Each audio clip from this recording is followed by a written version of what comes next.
Hey everybody, today is a topic that a lot of people have been asking me about. It's something that I also made a lot of reference to in a lot of videos. We're talking about the artist royalty today. So today I'm going to break down how the artist royalty works, and you can find out how coming up next on the Music Money Makeover Show. What is going on, everybody? My name is Casey Brown. Welcome back to the Music Money Makeover Show. As always, I love to encourage everybody to download the Profit Maximization Checklist down below and the Musician's Guide to Self-Publishing #1 below. Look, if you haven't subscribed or if you're just coming in, hey, look, this is a hot topic. Everybody wants to know how much money they can actually make off a record deal. Now, I'm going to tell you right now, it's not going to be pretty, but I'm going to walk you through it so you understand, because a lot of people on YouTube give a lot of fluff and a lot of flam and all this other stuff about how it works.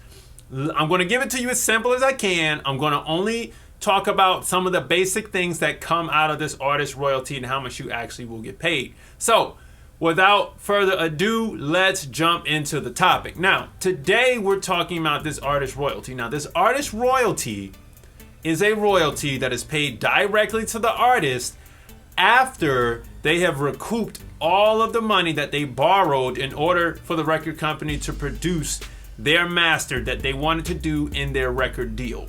All right? That is basically it in short. Now, a lot of you have heard 99% of artists never recoup on this money, all right? It is always a gamble for the artist, but the record company seems to always keep turning profits. How is it that the artist loses out, but the record company wins? Well, let me break it down.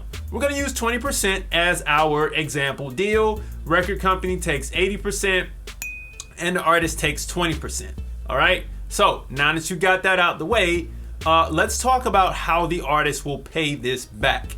Now, the artist will have to pay this back out of their 20%. So, if the album costs $10 and your debt is $30,000 for the example that we're using today, that $10 does not go towards the debt by itself. All right, follow me here. We have $10. It comes in. Okay, your percentage is 20%. And the record company's percentage is 80%. All right, so 80% of that $10 would mean $8 to the record label and $2 to you. But the trick in the deal is that the artist pays for the debt out of their 20%. So that $2 will pay for your $30,000 in debt. All right, now that you have that clear, let's talk about what the artist has to pay for in this, and then we're going to set this up with some numbers. Okay, so the artist has to pay for the executive producer. All right, and I'm going to use this in my example because it oftentimes happens. That could be the A&R, or that could be the person who sat down and said, hey, we're going to make sure the album pieces together as it should, like they can see the vision on how the album should flow and sound. So you have the executive producer. It could be somebody at the record label that says, hey, I need a piece of this. Why could it be somebody at a record label? They may be working as a president, but they get a royalty off of piecing this album together because they may get fired, right? The A&R may get fired, the president of A&R may get fired, whoever it is that's getting this executive producer credit may get fired somewhere down the line, but yet they still can get a 1 to 2% royalty. 2% is what we will use for this example. So 2% to the executive producer, and then we have to account the regular producers that helped on this record. All right, so we're gonna give them 5% per every record. Our album will have 10 songs on it. 5% of each song will go to those producers that produced on it. Okay, remember, this money is coming out of your 20%. So if we had 20%, we have to take off 2% for the executive producer, and we have to take off 5% for the producers. All right, so now we're down to 13%. All right, follow me. We've only taken care of royalties that will come out of your money.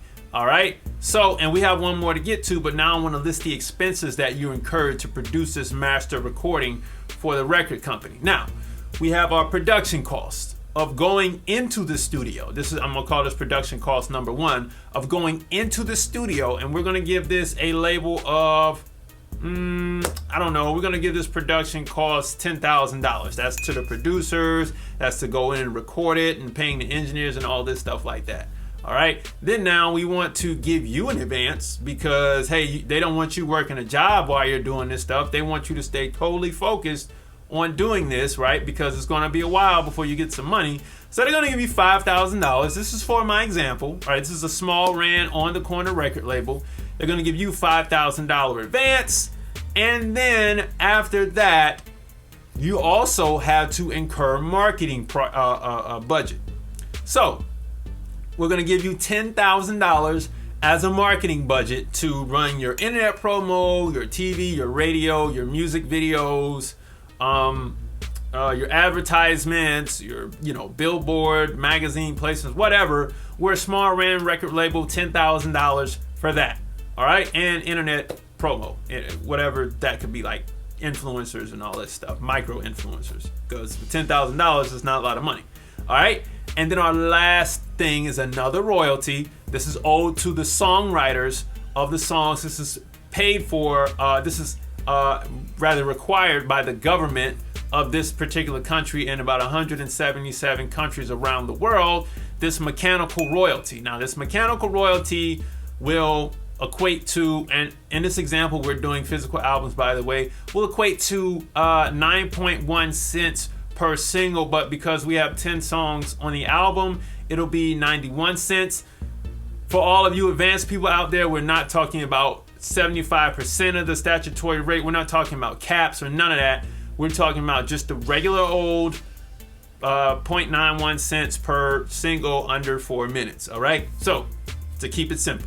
All right, so 91 cents will have to come out. All right, so let's run the numbers on this $30,000 in debt on this record deal that we have, so you can understand. All right, so we're going to turn all of our percentage points into actual dollars so you can get it. All right, so we got to go back to the beginning. $8 went to the record company. $2 went to you, and out of your $2 you have to pay everybody out, and then after paying everybody out, then you have to take what's left and pay your debt down. Okay, so remember, the producer gets the royalties. The producer got 5%, which equates to 10 songs on the album. 5% per song, that equates to roughly 10 cents or 1 dime. So now we're at $1.90 out of yours, and the record company still sits at 8. And then the executive producer got 2.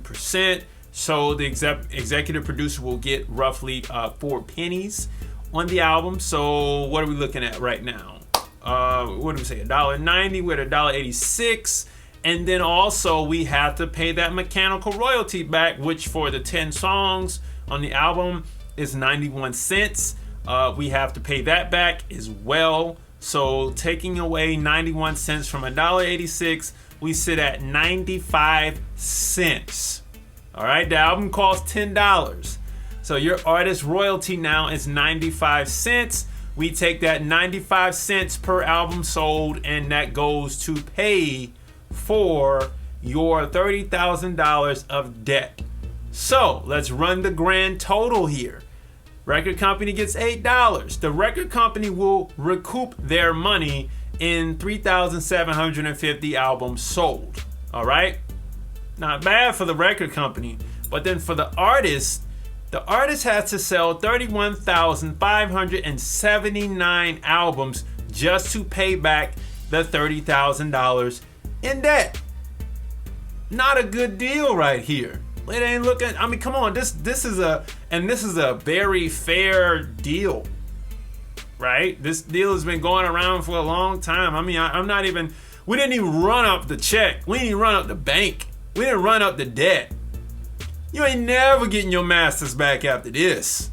So all the while, when the record company made, once they recouped their money back off the first roughly 3,750 albums, and we take the 31,579 albums, we take the difference of that is roughly 27,829 albums sold, times $8. The record company rakes in $222,632 while you didn't get anything. Now, at $30,000, you won't get anything. I'm telling you that, because it will take you so long to recoup, to sell 31,000 albums or 31,005 albums. Like, it's, 500 albums. It's ridiculous. So you can see how 99% of the artists will not recoup with these deals. So you better hope that when you get out there and you take these deals, that they give you enough publicity to launch your brand forward. You may have left like a rocket booster on a spaceship. You might have left your rocket boosters, which was your music, but you better hope that it shoots you so far out there that your brand expands so much so that you don't have to rely on the records.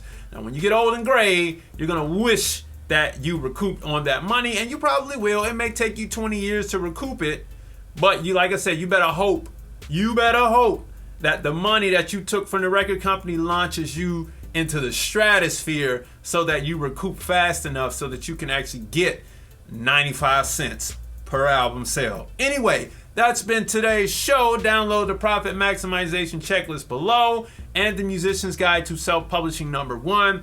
I hope that I cleared up a lot of questions, and I know I'm going to have a lot of questions below anyway. Just drop them. You can also text me these questions, everybody. I keep flashing my number right here, 470-291-5767. It comes right here to this phone. It's kind of dirty right now, but it comes to my phone directly.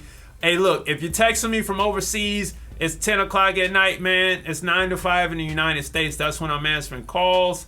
Or if you catch me on a good day on a weekend, I may take a text or two. Anyway, I will see you all next week. Peace.